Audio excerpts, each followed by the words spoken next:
Hi everyone, I'm Ben Wright, successful entrepreneur, corporate leader and expert sales coach to some of the most talented people our amazing planet has to offer. You're listening to the Stronger Sales Team podcast, where we bring together and simplify the complex world of B2B sales management to help the millions of sales managers worldwide build, motivate and keep together highly effective sales teams. Teams who grow revenue and make their businesses actual profits. Along the journey, we also provide great insights and actionable steps to managing your personal health. A happy and productive you is not only better for your teams, but everyone around you. So if you're an ambitious sales leader who wants to build the highest performing and engaged teams, Stronger Sales Teams is right where you need to be. Welcome back to Stronger Sales Teams, the place where we provide real-world and practical advice to help you develop your super-powered B2B sales teams. So welcome everyone. Today we are episode 47, closing in on the magical 50 for the Stronger Sales Teams podcast, and it has been a bumper last 12 months. But as we jump into 2024, and as you're listening, this is late January 2024, for me it was such a timely moment to remind myself as to why I'm doing this podcast and to put out an episode that for me actually went straight to the core as to the type of people that I personally and we as a business really want to be helping. And they are sales leaders, particularly new sales leaders and emerging sales leaders who are finding their way in what is a really, really difficult part of their leadership journey. So today we're actually going to talk about the behaviours that I see very consistently across effective sales leaders. These are the behaviours that actually drive ongoing success that I see regularly appear in those type of leaders who are the ones that others aspire to be like. And let's stop on that for a moment. Leaders that others aspire to be like. For me, these are people and these are leaders that others want to follow and want to be around. And in the end, drive such strong engagement with their teams that they end up having a team of people who want to work and stay with them and their leadership style. So why is this something that's so important? Well, for me personally, and this is one of the rarer times where I think I get really vulnerable on this podcast, and it's something that I experienced the inverse of in the early stages of my career. So before I get into this story, let's take a moment to picture. You as a person or a professional, you go to school, you go to university for a number of people in the sales industry, certainly not everyone, but a number do. And then you go and get a job, either straight out of school or through a TAFE course or equivalent or a university degree, right? And then you go into that first job and you receive typically very good support from your business. Graduate programs, buddies, mentors, a lot of leader advice. And really, as your first job, businesses invest heavily in you to help you get you up to speed, right? From there, at the other end of the spectrum, when you're in that executive level, right, when you start to reach your fourth, if you're really fortunate, or your fifth and sixth decade, so in your 40s and your 50s in particular, right, is when you start to have businesses that say, hey, you're now leading big teams and we need to get you some executive leadership coaching, right, which will typically focus around your EQ more than your IQ. Right, and case in point, AQ. Let's talk about AQ, adaptability quotient. That's one that's rapidly coming out, and thanks to Steve Clayton for telling me about this one. But this is the time when you actually get lots of support. But in the middle is when you're making those really, really tricky jumps from being an individual contributor through to being a leader of others, right? That's when you go from being a fantastic salesperson who's excellent at what they do through to a person who is required to lead other people. Right, so it's the single hardest step in anyone's career. And that's just not my opinion, but it's something you'll find plenty of literature on, right? When you move from being an individual contributor to a leader of others. But this, for me and my experience with leaders, is actually when they get the least support from the leaders around them, right? You go from a high-performing individual to being someone that's actually leading teams and essentially are expected to do a lot of that yourself. So not only are you going through the hardest step in your career, But you're also doing so with a comparative lower level of support traditionally, right, than you'd get at your early stages or your latter and certainly higher performing stages of your career, right? So we've got two roads that come here and they hit head on in what is a really difficult time.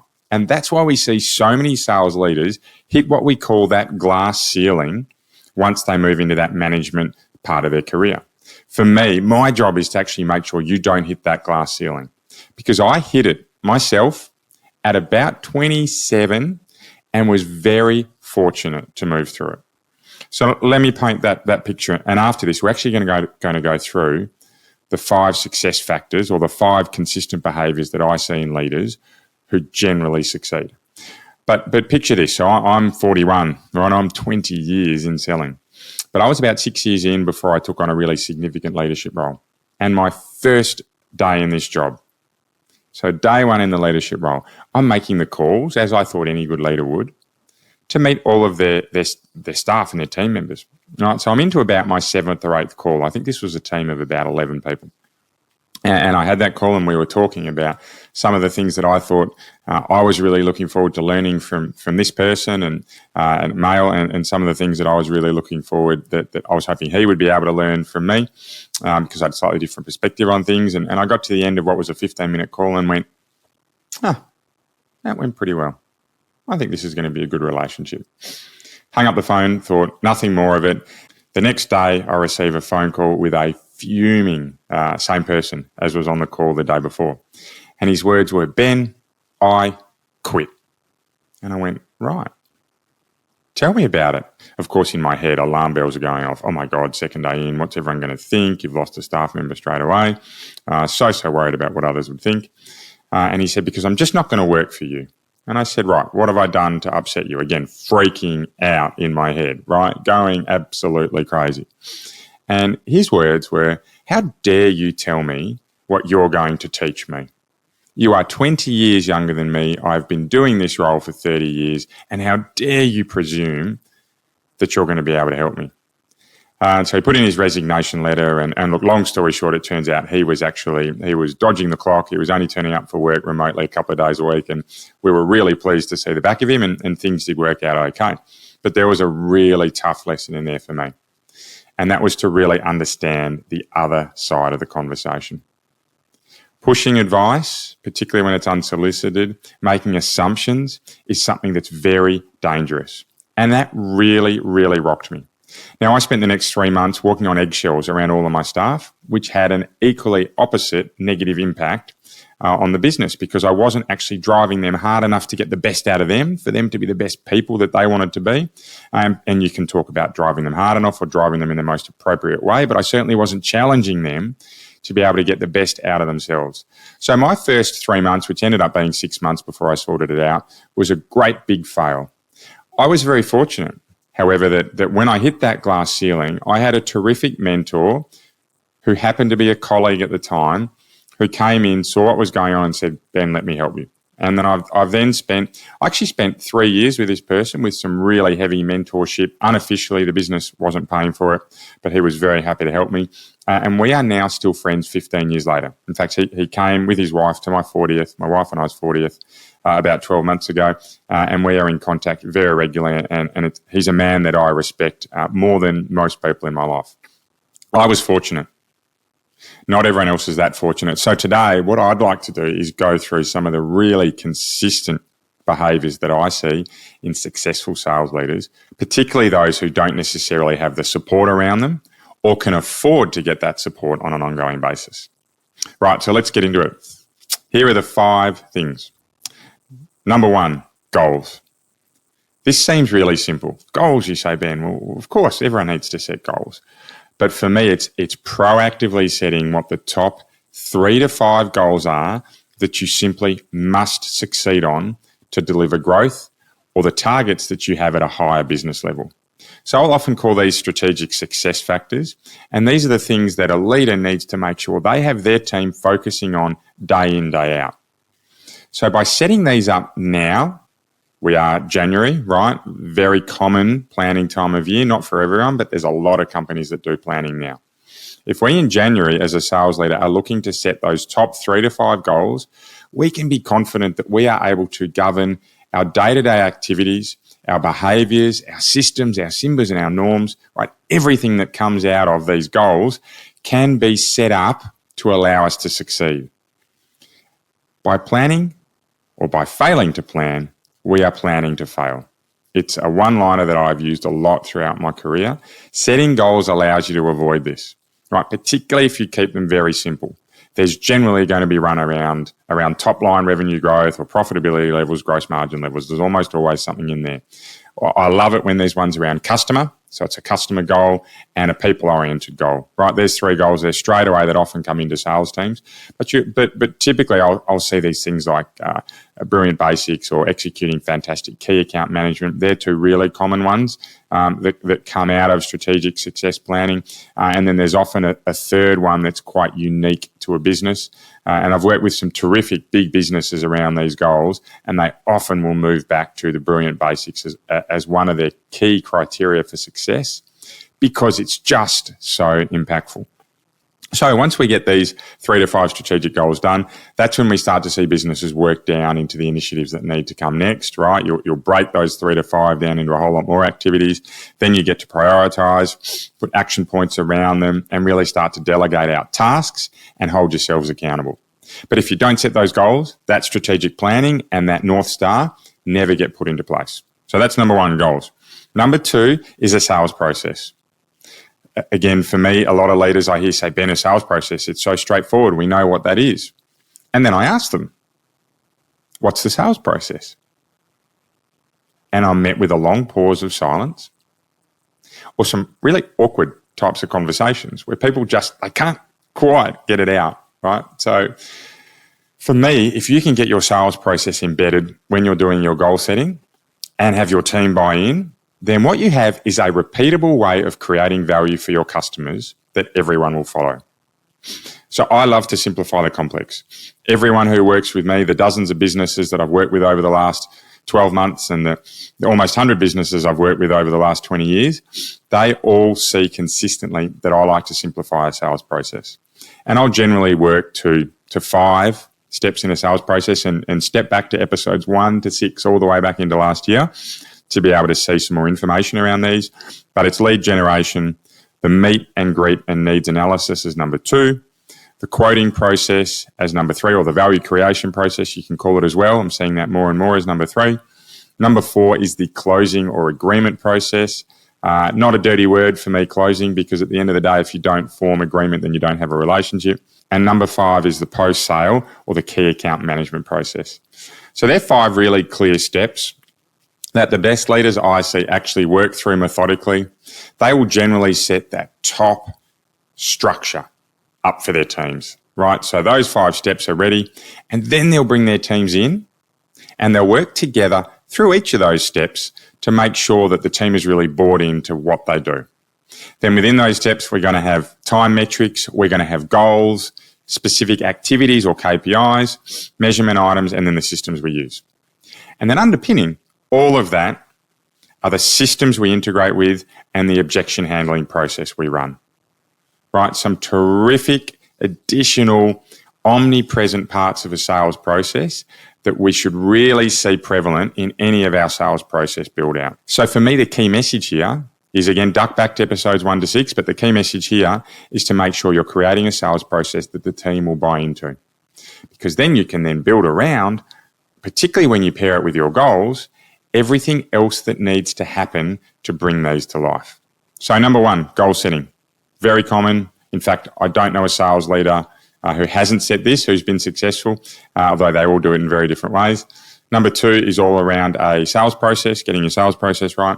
Number 3 is metrics and measurement, right? We live in that information age when there are so many measurement metrics out there, right? We've all used CRMs that have dozens and dozens of options, if not hundreds of options to create sales metrics. What I love seeing in sales leaders who are succeeding, and it's again very common, is that they simplify the metrics down. They simplify them into anywhere from 3 to 8 metrics, right, that teams understand. That's the key number 1 reason, is their teams actually understand what they have to measure on, right? So they know what they're reporting on each and every week or each and every month or each and every quarter, so they can be focused around their goals and their sales process without spending too much time on their metrics. And then the second one is just that time, right? What we don't want is salespeople spending hours and hours in the office getting ready to report metrics. It doesn't help them create value for customers. It doesn't build their confidence. And at the end of the day, metrics are actually, or administration are actually not often salespeople's strengths. They're in the role to build relationships, not to be behind a computer creating admin. So for me, I often use 3 metrics and only 3 metrics. And you can go back to episode 15 to hear a real deep dive into these. But I love using only 3 because each of these are the lead indicators or the canaries in the mind if there's something bigger that's a problem within the team.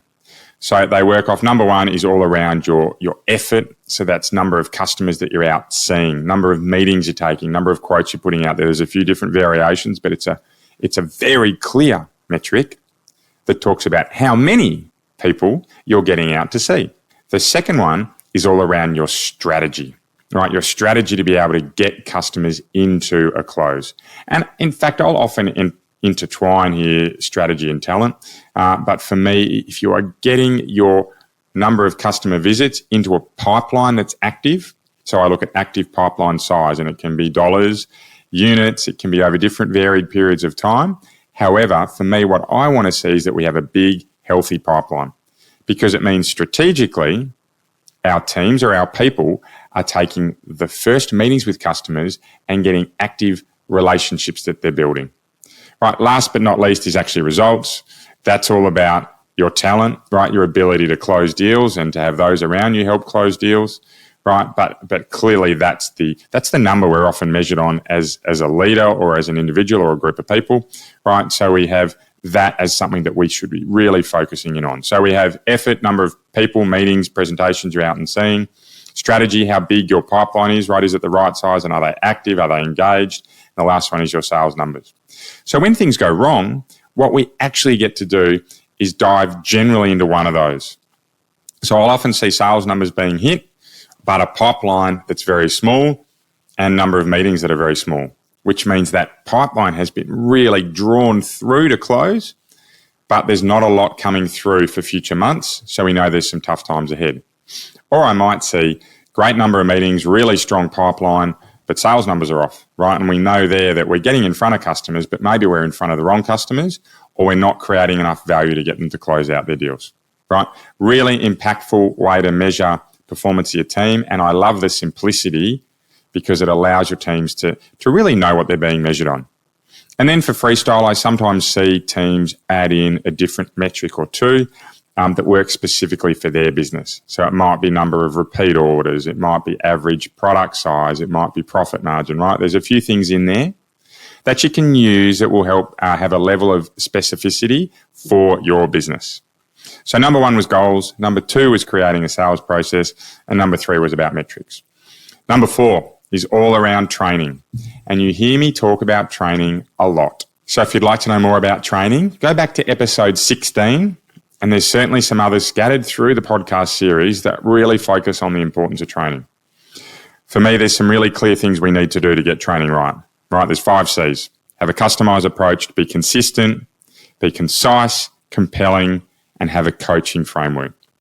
This will be episode 50 coming up. It'll be all around a great training program, so I won't spend much time on it today. However, before you get to that podcast, what I would strongly recommend you do is actually get your program booked in. Start to work out when you're going to be training your people, right? Because once you've worked that out, your content can then come quite easily from there. For me, my recommendation is that training is every single week. That's right, every single week. My teams have killed for training over the past, and I don't ever want to let a team down by not training them. In terms of how we go about building a program, certainly jump back to episode 16, but it's all around breaking it down into your 3 types of skills within a business. Technical skills, which is all about the skills you need specific to your business or product. Selling skills, they're the general skills, like objection handling, and then your business skills. These are the types of skills that you need just to be in business. using the CRM, time management, how to hold difficult conversations, those type of things, right? So 3 areas, great to prioritize your training against those. We've got lots of free resources, which will be as a link to both this episode and episode 50 coming up in a few weeks. But for me, sales leaders that succeed have effective training programs. Okay, so number 1, goals. Number 2, sales process. Number 3 was sales metrics. And number 4 was training. Number 5 is coaching. So where training is knowledge transfer or knowledge sharing, coaching is knowledge enhancement.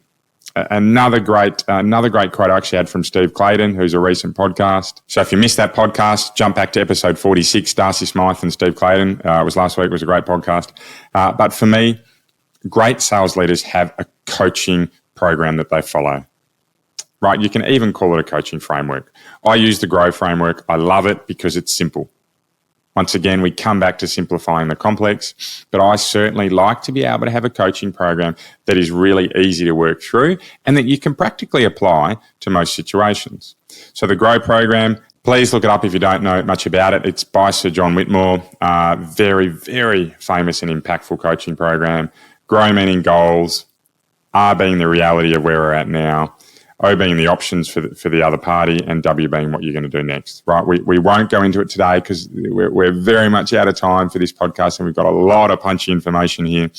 But the best sales leaders that I've ever worked with absolutely prioritize coaching. In fact, I'd say it is the number 1 trait I see out of those 5 that I've just gone through that really signify a successful sales leader. So if you're short on what to do around coaching, this is one where you know where to find me, because it's also the hardest skill that requires the most or the highest levels of EQ and the most practice. So before we finish up, let's go back through those 5 effective traits that build leaders who people aspire to be like. So number 1, setting goals. Number 2 is a sales process that you build that's simple and the team buy into.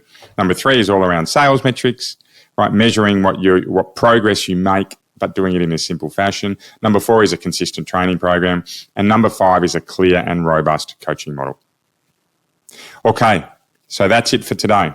So a lot of notes here. They will be available in the show transcript, right? For those who want to know where else to find us, you can find me on LinkedIn. Very, very common. There's plenty of content out there. Or go to www.strongersalesteams.com and you'll find access to a whole pile of free resources and all the information that we've gone through today. But for today, we're back to our health and fitness tips. We've had a lot of guest podcasts over the last few months, so we've missed some of these. And I'd like to revisit quite an old one. In fact, it might have even been episode 1. And because we're in that new year, new you, New Year's resolution type of phase, I want to talk about how we can vary our desk time so that we're not constantly sitting behind a desk. These are things like walking meetings. I'm a huge fan of walking meetings. Please do them whenever you can. If you don't need a computer and you don't really need to write heavy notes, get out and walk with the person you're meeting with, or get on the phone if you can. Number 2 is get a sit-stand desk. I've just bought one. I love them. I'm up and down constantly all day. It gives me some flexibility and my muscles a break. And then the third one is find a way to vary what you're doing, right? If you're writing a lot of emails, take a break, go for a walk, try and mix in other meetings. But it is a hugely impactful way to make an impact on your day. So I highly recommend you look at varying how you're sitting and standing during the day. Okay, that's it from me today. Happy listening. Until next time, keep living in a world of possibility and you'll be amazed by what you can achieve.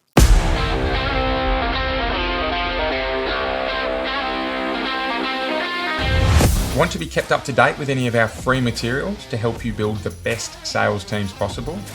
Well, the easiest way you can do so is to follow us on your favourite social media channel.